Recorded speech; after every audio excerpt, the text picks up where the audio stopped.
तो hello everyone, मेरा नाम है मुकेश शर्मा। मैं आपको इस प्यारे से वीडियो में बताऊंगा प्रकाश के परावर्तन का चित्र कैसे बनाएं। ठीक है, जो फिजिक्स का एक टॉपिक है, बहुत ही इंपॉर्टेंट टॉपिक है, क्योंकि ये जो हमारा टॉपिक है, इस टॉपिक से रिलेटेड बोर्ड एग्जाम में हर साल क्वेश्चन आता ही आता है। तो आपको इस वीडियो में बताऊँगा कि आपको प्रकाश के परावर्तन का, ठीक है, प्रकाश का, ठीक है, परावर्तन, ठीक है, परावर्तन, ठीक है, का चित्र, ठीक है, चित्र बनाना, ठीक है, बनाना, प्रकाश के परावर्तन का चित्र बनाना। ठीक है, तो प्रकाश के परावर्तन का चित्र कैसे बनाएं? तो देखो, प्रकाश के परावर्तन का चित्र को आपको बनाना है। बेसिकली आपको ये प्रैक्टिस करना सिखा रहा हूँ। तो आपको एक ऐसी रेखा खींचनी है, ठीक है, यह रेखा कोई रेखा नहीं है, ये हम मानते हैं कांच, ठीक है, कांच है, ठीक है, कांच है, या कांच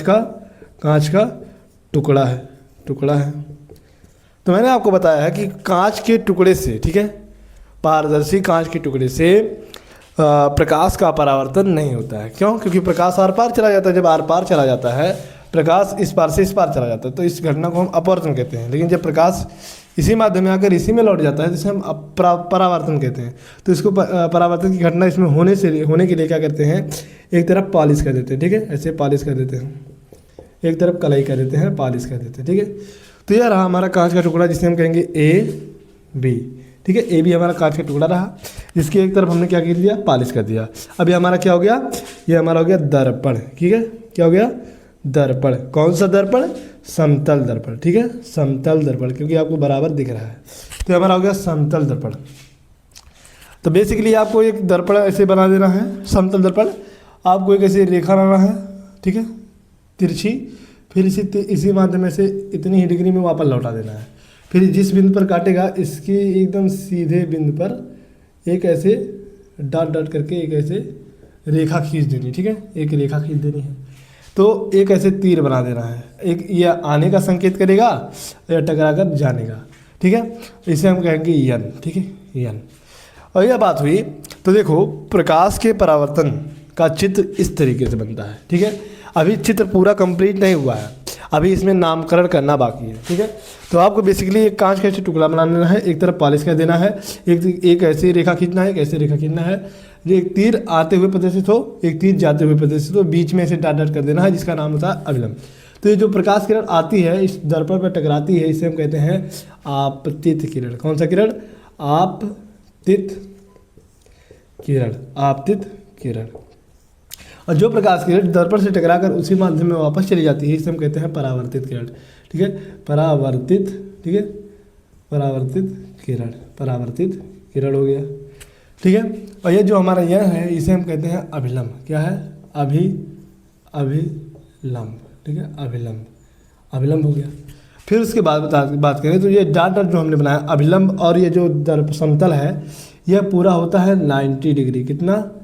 90 डिग्री। ये होता है 90 डिग्री, और यह भी पूरा होता है 90 डिग्री, यह भी होता है 90 डिग्री पूरा, ठीक है। इससे लेके इससे 90 डिग्री होता है, ठीक है, 90 डिग्री होता है।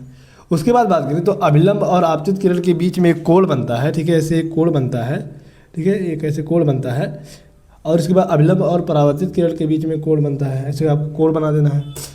इस कोण को एंगल आई से, इस कोण को एंगल आर से, ठीक है। अब देखो, एंगल आई कोण को कौन कोण कहते हैं, और एंगल आर को कोण को कौन कोण कहते हैं। देखो, तो जो हमारा आपतित किरण और अभिलंब के बीच में, यानी कि जो प्रकाश किरण आती है और अभिलंब के बीच में जो कोण बनता है, उसे हम कहते हैं आपतन कोण। कौन सा कोण? आपतन कोण, ठीक है, आपतन कोण। तो आने वाले प्रकाश किरण और अभिलंब के बीच में जो कोण बनेगा, उसको कहते हैं आपतन कोण, और जाने वाले प्रकाश किरण और अभिलंब के बीच में जो कोण बनता है, उसको कहते हैं परावर्तन कोण। कौन सा कोण? परावर्तन कोण हो गया, ठीक है, परावर्तन कोण हो गया। तो कुछ इस तरीके से। उसके बाद जिस बिंदु पर टकरा कर वापस जाता है, इसे हम कहते हैं आपतन बिंदु। क्या कहते हैं? आपतन बिंदु, ठीक है, आपतन बिंदु, ठीक। तो कुछ इस तरीके से प्रकाश के परावर्तन का डायग्राम होता है, ठीक है, कुछ इस तरीके से प्रकाश के परावर्तन का डायग्राम होता है, ठीक है। तो देख लेते हो।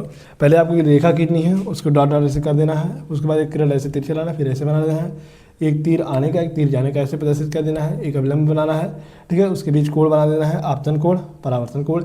इस रेखा का नाम लिख देना है, इस किरण का नाम लिख देना, ठीक है।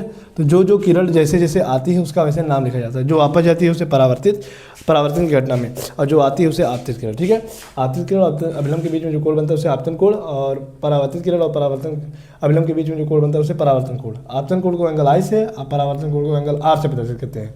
उसके बाद करें अभिलंब और समतल के बीच में जो कोण बनता है, जो कोण होता है 90 डिग्री का होता है, क्योंकि इस समतल पर यह लंब होता है, क्योंकि गणित का एक रूल है। उसके बाद करें ये भी 90 डिग्री का हो गया। तो उसी तरीके से हमारा क्या होता है, प्रकाश के परावर्तन का क्या है, ये हमारा क्या है, चित्र है, कैसे बनाएं, ठीक है। ये हमारा हो गया। तो अगर वीडियो अच्छा लगे तो वीडियो को लाइक कीजिएगा, चैनल को सब्सक्राइब कीजिएगा, अपने दोस्तों के साथ शेयर कीजिएगा कि वीडियो उनको भी अच्छा लगे और हमारा आपका संबंध बना रहे, ठीक है। तो आज के लिए बस इतना ही, मिलते हैं नेक्स्ट वीडियो में, तब के लिए bye bye, love you all, take care.